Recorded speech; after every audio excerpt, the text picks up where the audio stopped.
Okay guys, welcome back to the channel. Yes, I'm dressed crazy again, but actually the reason I'm dressed crazy tonight is, well, twofold. I normally dress crazy no matter what, but last night I went to this restaurant I go to a lot, and they were asking me, why aren't you dressed crazy? I'll probably put up a picture of what I was wearing. I thought it was okay enough, innovative enough, but they're like, no, we want more. So challenge accepted. I went out tonight. Actually, this jacket was very popular. I don't know if you can see it, but actually on the back is what was really popular. I don't know if you can see it. It's Tupac, All Eyes on Me. It was very popular. Actually added a lot of people on Instagram, so anybody watching that I met tonight, welcome to the channel, and welcome to Instagram. A lot of fun tonight, but this video is not a fun video. Normally my videos are a lot of fun, but I thought it was important to bring up, as I gave a lot of awards for 2023, it was time for me to talk about one of the things that was the worst that I encountered in 2023, because this really pissed me off. And as you know, if you've been a long-time subscriber, almost every show I go to and almost all of my content is positive. It takes a high threshold for me to get pissed off or bring something to the public's attention of something bad.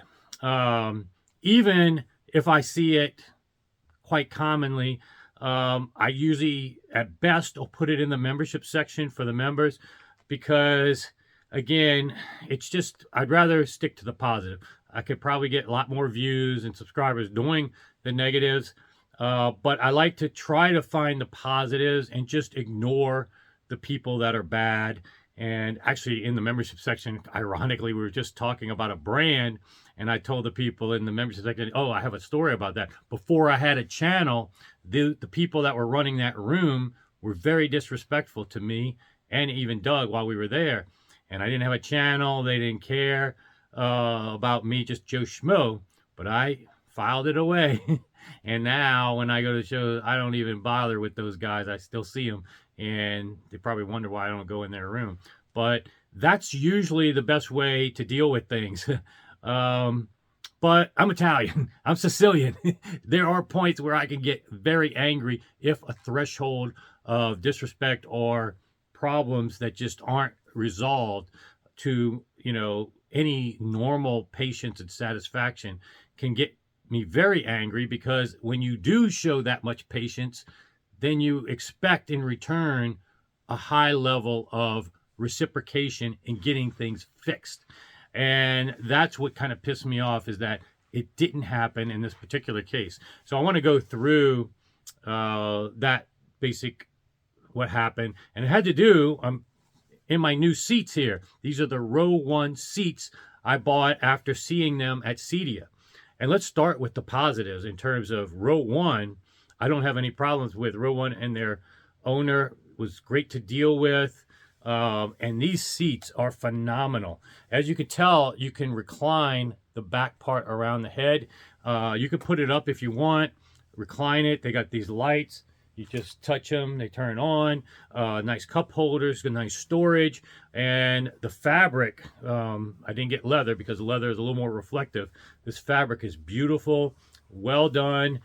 And I've had 2 people come up to my room to demo the Bach and my system since I've had this, and they both remarked at how cool and good these chairs are. And on top of that, performance-wise, when you don't have the reflective surfaces behind your ears, and then you can get measurable improvements as well as audible improvements. And if you don't believe me, you know, just cup your ears with your own hands, and all of a sudden your voice sounds different just by putting your hands behind your ears. So imagine a chair behind you, how much different. Just do that in your own home and talk. You will hear what happens when you have a reflective surface right behind your ears. Now, luckily, in my case, I was treating that that headrest, but still, this is much better. So on all the metrics that I wanted for this chair in terms of qualitative improvements, both aesthetically and visually, and features, A+. I love the row 1. And on top of that, the owner is really generous in terms of giving back to the community, helping homeless people with parts of the proceeds, helping the homeless that really are homeless not of their own volition. They ran into hard times, can't get a job. He helps them, train them, get them back in the workforce for those that want to do that. And quite frankly, that's much more than our government's even doing. So kudos to him for taking private industry and trying to solve a problem. And that's what originally made me choose them at Cedia of all the other chair makers that I saw there. And it's also a macro takeaway of why you should go to Cedia. People overlook Cedia, but this is where you'll see these chairs. You won't see these at Capital Audio Fest or Expona. And this can have more impact on what you hear than certain pieces of gear. Certainly a DAC or certain cable things or Ethernet switches are not going to make near as much difference. It's just taking that reflective surface from behind your ear. So CDO was very good for me. I saw the Blue Jeans cable guys. I also found some vendors that may help me with my Airbnb. You know, that is a show that, again, as I said, if you go back and watch my coverage, this is one that the industry should not ignore. Yet I was one of the few audiophile press there.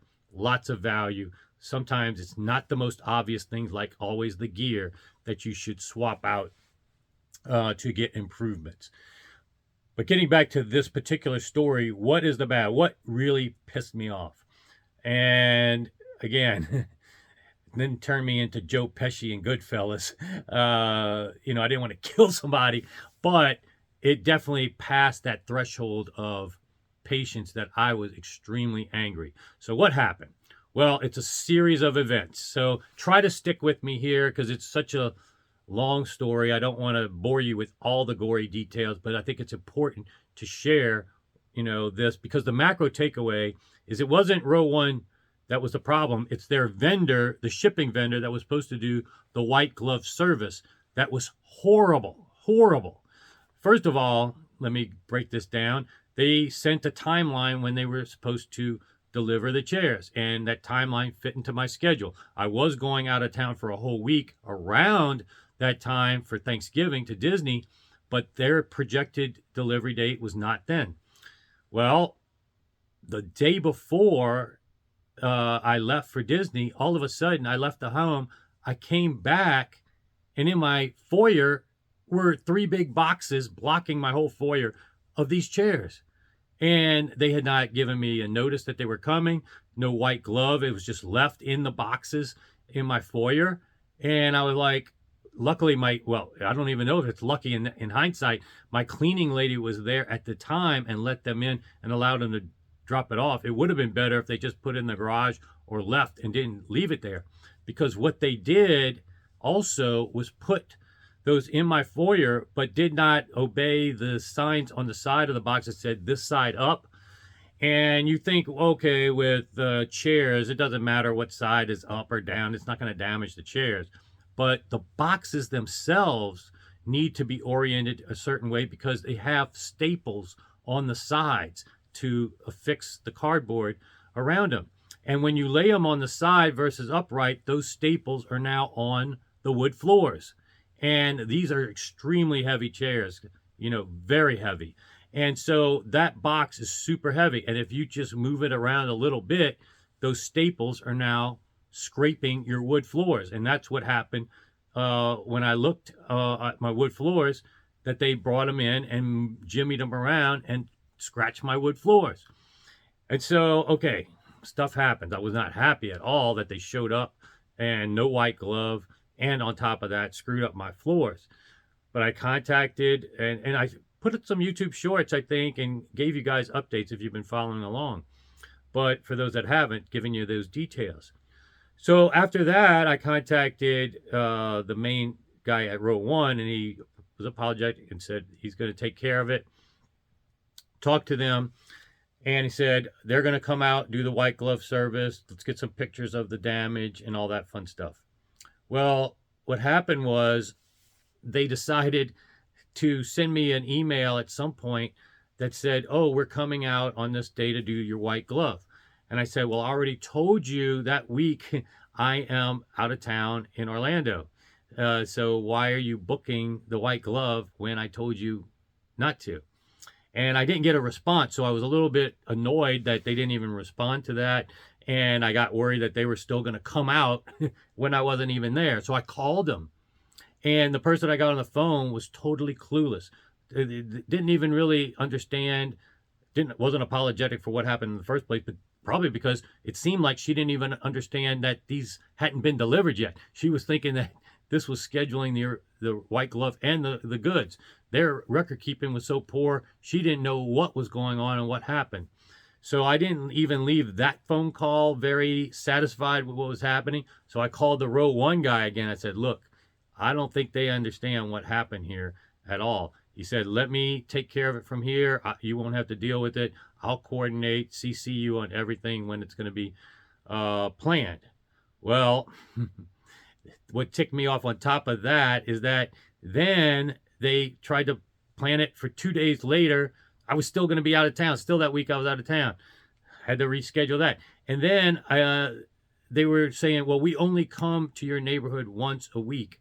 And so we have to do it when we come to your area now the following week. And I was like, first of all, that was step one of really starting to piss me off. Because when you make a mistake, and I know in my business, if I ever make a mistake or one of my vendors make a mistake, I'm going to make exceptions to fix it. You know, I will make a second trip to that person's neighborhood. It's not my type of business, but just showing, I'm not going to say, oh, you got to wait until I come to your neighborhood again, and then we'll do what we should have done right in the first place. No, I'm going to make a special trip immediately around your schedule and make sure it's right. There was no accommodation from my schedule. It was basically, this is the day we're going to be there this week. We'll come and do it. Okay, fine. Nothing I could do at that point anyway. I just needed these out of my foyer that was still blocking everything in my house. So the guys come, I'm there the following week, and then they are different than the guys that originally dropped it off. And they noticed the floors, and they're like pointing at, what's that? Now, they also had very broken English. It was very hard to communicate with them. But they could see the floors, and I showed them, yeah, look, it's on its side, and they put it like this.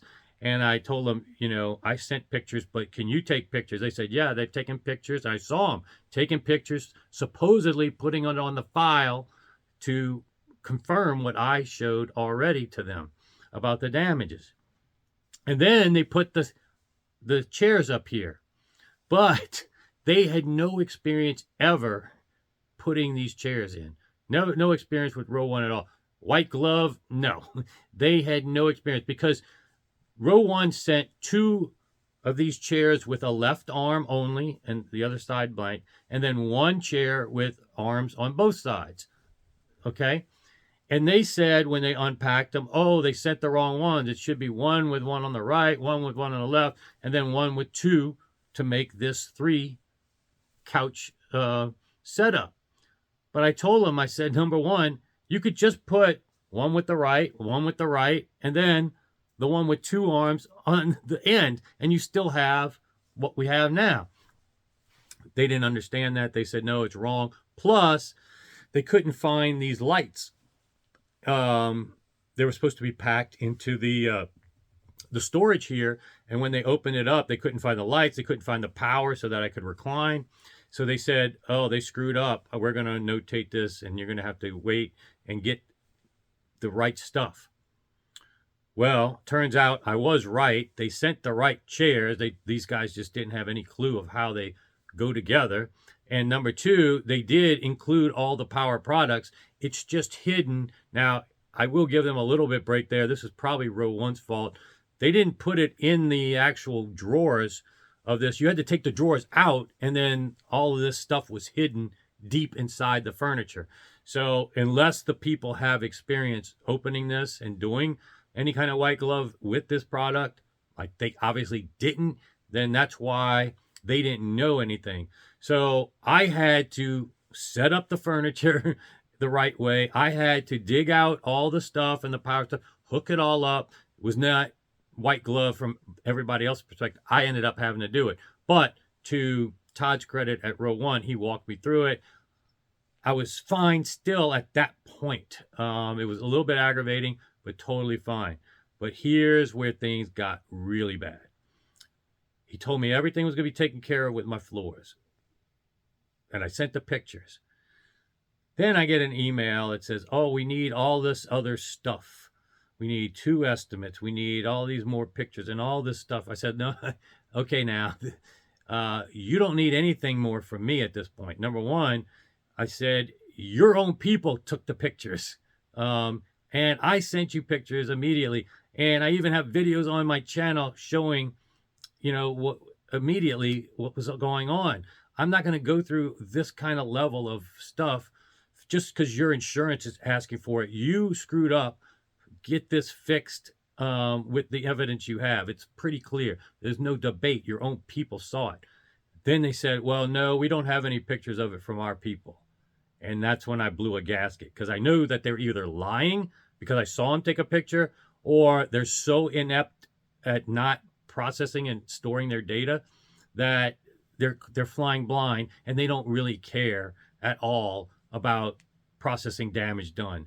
They just delete it or ignore it or have incompetent people processing it. And then they wanted to rely on, well, you signed that it was okay delivered. And I was like, yeah, with the stipulation that you took all these pictures and all this stuff was missing. At the time, I had to sign it for them to leave. But we had documented and all agreed of what was going bad. So that's when I blew a gasket, when I got that email from some high up guy. And I want to say the name of the company. I'm going to keep it at this point private. It's a trucking company, because I want to see how it ends up getting resolved. Because at the end of the day, I sent a very, very angry voicemail to the guy that sent me the email. He didn't call me back, but I also called Todd, and evidently, and then I reminded him about, I do have a public pulpit that unfortunately most lay people don't have. And the macro takeaway here is, why am I bringing this up more than just for my purposes, is this is not the first time I've had shipping damage. Before I had a channel, I had all kinds of shipping damage with my sound lines back here. You saw the shipping damage if you watch my playlist on building the GR research. My friends have had shipping damage. Nobody, on top of that, gets their insurance paid. On top of that, you get the runaround. You get so much. This is a major problem in the hobby. Well, more than just the hobby, but shipping has become a major problem. And even when you're paying for white glove and quality